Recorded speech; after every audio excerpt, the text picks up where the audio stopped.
And now coming to be the JB Pennington Tigers, Coach Todd Cassie. I think this is his second season at Pennington, and I know he's looking forward to a great year. Going down in classification. Yes.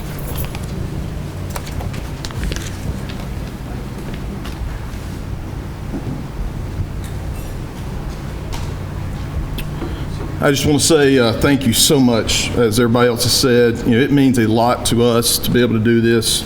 I've been a part of some of these in other counties, and I know that it means, throughout the season, quotes are said, things are said about media days, and I think it's going to mean a lot to the county, for our football programs to be able to do something like this. And I also want to sort of echo what Coach was saying. I've got in-laws in Kansas City, and they listen to the football games every night. My family lives in South Alabama. They try to listen to the games, and Coach Dubose and Coach Ellis, they do a tremendous job with our radio broadcast, and they honestly do it almost in a professional way. My in-laws came and they were like, we want to meet the broadcasters that we listen to every Friday night. And so I really appreciate you guys and the radio station doing that for us and for our families and the people who aren't able to be at the games on Friday. And you think about it, sometimes you worry about attendance. Maybe it hurts attendance a little bit on the road, but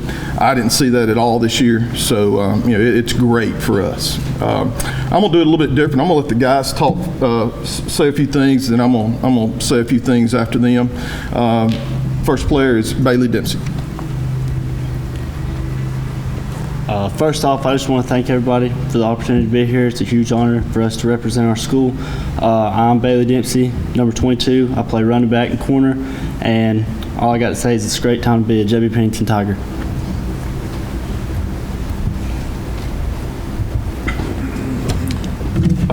Thank y'all for allowing us to be here, and I'd like to thank Coach Cassie for allowing us to represent our school. And I'm Trey Griffin, number 20, and I play running back, and I'll be a senior. Thank y'all. Say a few things about these guys. Last year I came in the spring. We had about 37, 38 players. My goal was for us to get about 50 for this year, and we had 61 come out for the spring. And I credit these guys, these seniors, a lot with sort of getting in the hallways and encouraging the guys and letting them know, hey, football's fun, and we need to be out there enjoying the game together as a group. And we'll dress about 57, 58 players this year as a 3A school. That's pretty good. Coming from Pleasant Grove 2 years ago, we were dressing about 60 at a 5A school. And we actually went into spring this year saying that we were going to two-platoon. No matter what, we were going to two-platoon. And we play 11 on offense, 11 on defense, and just get guys more reps as possible. And we came out of spring, and we're probably only going to play one guy both ways this year, unless injuries hit. That I feel like is going to be very beneficial for us because we want to play fast on offense as much as possible. We're going to be physical as much as possible on offense, and it just allows us to get more reps and practice with the new practice standards that came out last year. Being able to do a little bit on both ways is, it gives us more time in practice. And it killed us last year, not being able to practice as much because we had to flip guys both back and forth. So that's our goal. How things happen sometimes, and it doesn't go perfect, but that was sort of our mentality. Last year when I got there, things were not perfect. My goal, my measure of success was to change the culture. And when we got there were about 8 guys in the weight room my first day when I got to JB Pennington High School. And, now we're averaging about 90 with our junior high kids also in there. We're averaging about 90 kids in the weight room a day. And that to me is, really what's changed us. I looked at our weights as far as just body weight. This time last year, every one of these kids have gained about 15 to 20 pounds. And the weight room is obviously so important for these kids to be in, and our principal allows me to get our junior high kids and our varsity kids throughout the day, and it works out well for us. We moved from 4A to 3A, which hopefully will help us a little bit. To get away from, Oneonta was a blessing for us. To get away from North Jackson was a blessing for us. Because they just beat up on you physically at the 3A level.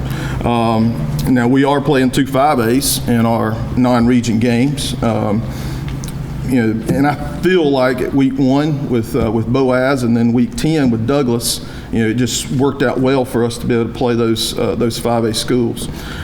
We're playing week 0. We'll play Brindley Mountain on August 19th against for the week 0 week. And then we'll play Cleveland in the week 5 slot. So, our longest road game is probably going to be one of our region games, which would be Vinemont. And so, you're talking about 30 minutes away, 35, 40 minutes away, which is great for us. Because last year we were having to travel to DAR and North Jackson and other schools, and it was just, it's not good for you having to travel those distances. So, again, got a great senior class. Travis Cleveland, who couldn't be here, is going to be our quarterback. He has a chance to have a great season this year. And we've got, 3 senior offensive linemen that are going to be very good for us. And we got 8 starters back on offense, 8 starters back on defense, and I feel like we're going to be better than we were last year. And our goal this year is just to beat Pennington.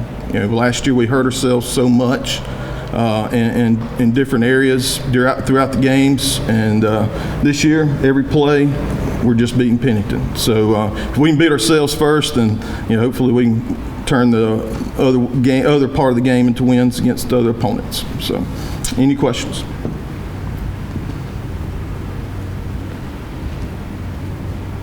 Coach, you talked about the new region and going down to 3A. Yes, sir. This year. Looking at that region, who are some of the tougher opponents you anticipate? Obviously, you never want to say, hey, this team, and this team, but you still have to look at who made the playoffs last year. Fultondale, Locust Fork, Susan Moore, those 3 schools made the playoffs last year. So we sort of look at those 3 as probably being the best 3 in the region. So, we have to, think about those 3 at the top, and then, obviously us and the other 3 that didn't make the playoffs, we feel like, we're trying to beat them to make the playoffs. Coach, you mentioned Susan Moore. You guys, I think, beat them in the season finale last year. Yes, sir. Getting that win at the end of the year, just kind of go back to that time and how that pushed you guys into your off-season program. It helped tremendously. Obviously, our kids and the Susan Moore kids, they live in the same zip code. I mean, they grew up together and everything, and it's a huge game for us. I wish we would have played as hard against all the other opponents as we did against Susan Moore. Our kids came out and played the hardest they played all season against Susan Moore, and Coach Adams and I are good friends, and we sort of see it. I think they had sort of made the playoffs, and we're looking at it, the game a little bit different than our kids. Our kids were sort of looking at it as a Super Bowl, and we were just able to make a few plays happen.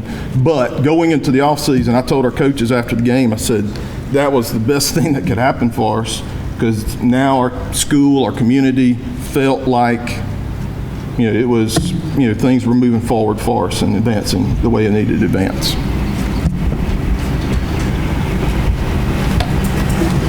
All right. Thank you so much. Thank you so much. Good luck to you.